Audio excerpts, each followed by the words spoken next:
masking effect, and how to do this.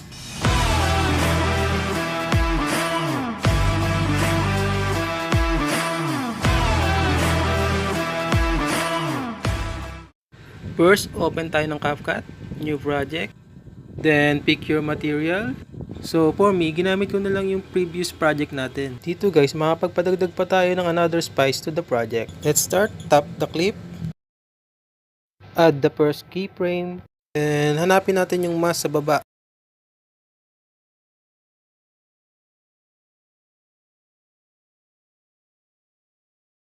That's it, the mask. For this project, I'll choose the horizontal mask. Rotate lang natin guys. Then adjust lang natin yung feather. Yung makikita nyo yung double arrow. Ayan. Pwede siyang solid to blurring effect. Kayo na bahala tumimpla based on your preference. Then hold nyo lang yung mask and drag to the starting point.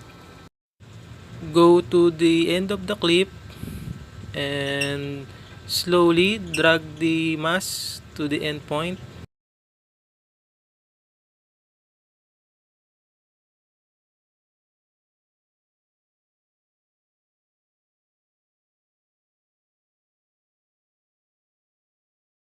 Okay, try natin. Punta tayo sa start, play.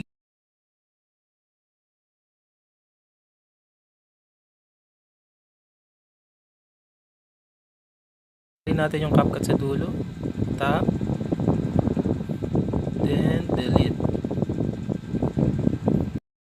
And ready to export.